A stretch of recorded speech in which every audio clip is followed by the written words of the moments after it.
Sa puntong ito mga idol ay excited tayo mag-travel, lalo na first time natin magkaroon ng sasakyan. Ginagamit natin ito sa trabaho at sa personal na mga lakad. At sa puntong ito mga idol ay susubukan kong ilong ride itong minivan natin. Masarap kasi mag-travel sa bukid lalo na ganito ka peaceful ang iyong dadaanan. Papunta nga pala tayo ngayon sa Toledo, Cebu mga idol kasi doon tayo nakaschedule ngayon sa ating trabaho. Pero bago tayo makarating sa ating destination today, dadaan muna tayo dito sa napakaganda at napaka-relaxing na daan dahil tanaw mo yung bukid, magagandang puno at saka hindi matraffic na kalsada. Ngunit sa kabila ng aming pagka-enjoy sa aming biyahe ay may isang pangyayari na hindi namin inaasahan.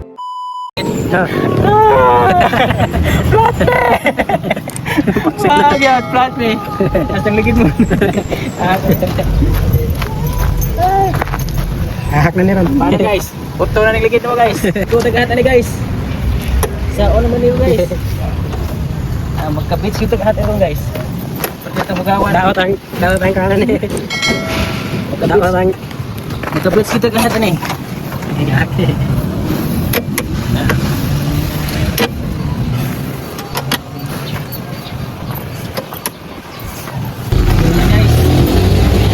Experience guys.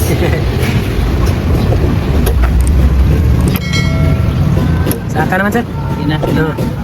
Kuwang pa ni. Dood na nugahat.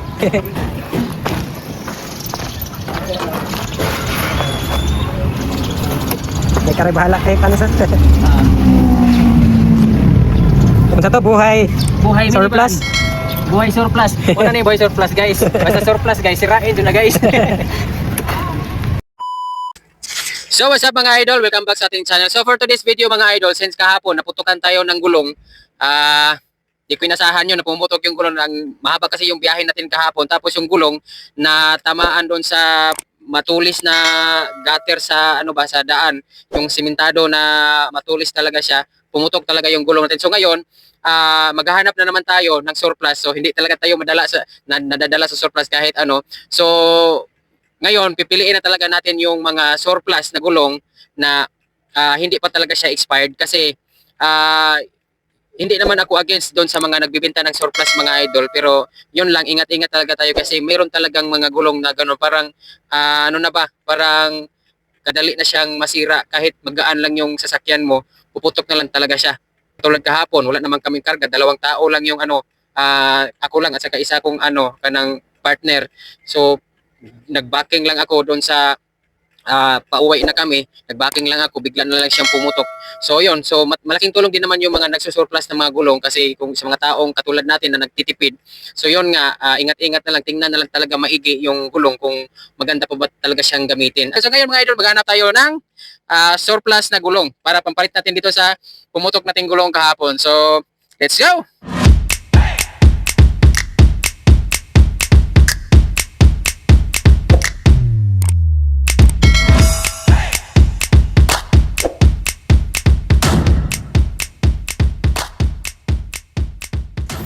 So ayan mga idol, so nakakita tayo dito sa aming Lanilla lang din, malapit. Saan nga kuan brand? So liti-liti na ang kuan man.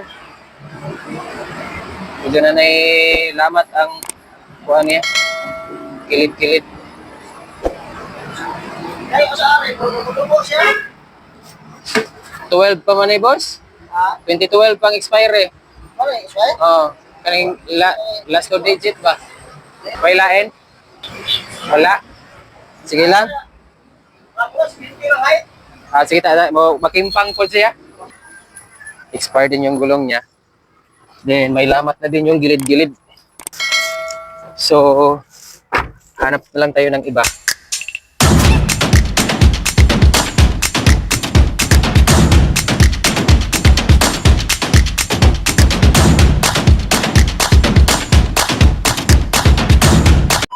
So nagagawa tayo dito mga idol sa Bulacaw.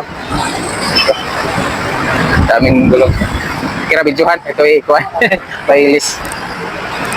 So daming 13 na gulong. So medyo may kamahalan lang kasi medyo makapalpas kasi. So titingnan lang natin kung yung year niya. Hindi pa talaga siya masyadong expired.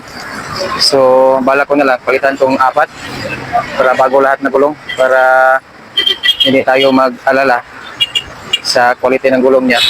So palitan na lang itong 4. So hindi daw to sa kanila kasi yung tao na kausap ko kanina is ano lang, nagbabantay lang siya, siya lang daw ang pinabantay dito. So pinuntahan muna niya yung ano, yung may-ari kung papayag ba na 4 na gulong ipapalit natin, pero tatawad tayo ng presyo kasi 1,000 yung presyo niya eh. 1,000 yung presyo niya per gulong. So kinausap natin na baka pwede tawaran yung 4 na gulong, papalitan natin para isang palit na lang.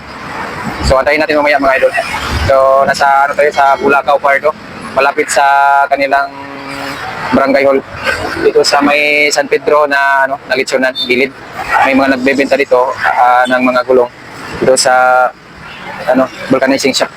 So antayin natin maya-maya lang kasi pinuntahan pa niya yung may-ari na baka pwedeng tumawad sa 4 na gulong. Okay? So antayin lang natin mga idol. So yan mga idol, maya-maya lang dumating yung may-ari. Buti na lang natawaran natin yung presyo ng kanyang gulong. So yan, nakatawad tayo ng konti mga idol. So maganda po yung mga gulong nila dito. 13 pero medyo lowered na to.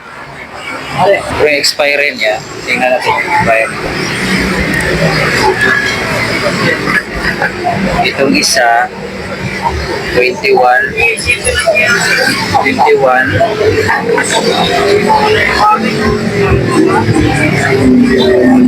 Itong isa naman is 21. So, kumuha pa sila ng dalawa. So, 21. Ang isa, 21 din. Yung isa. So, okay pa siya. Hindi pa siya medyo malayo sa ano, sa expiry niya. Sa expiry ano niya? 22. Okay pa? Okay pa siya? And ang groove niya is ano pa, yung guide na groove is malayo pa sa ano. Sige. So 4 na gulong na lang ito papalitan ko. Medyo nakatawad tayo ng konti.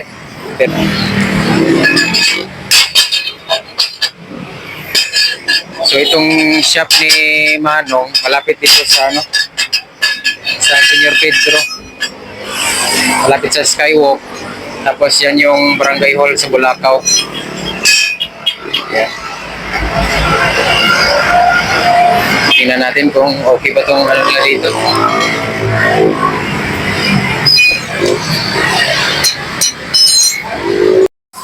So manual ang kanilang pagpapalit ng gulong mga idol kasi wala silang machine, pero tingin ko safe naman yung ginagawa nila.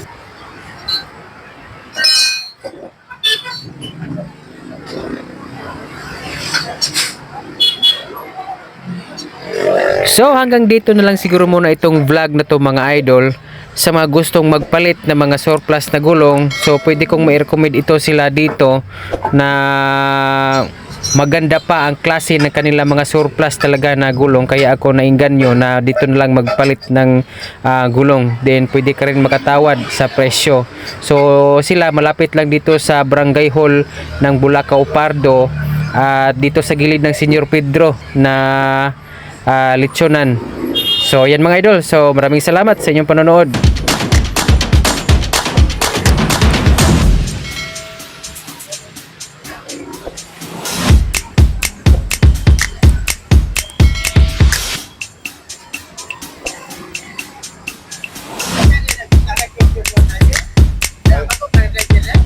Oh, mapay pag-practice na kuha na ito. Pag December. December pa man ako nakuha.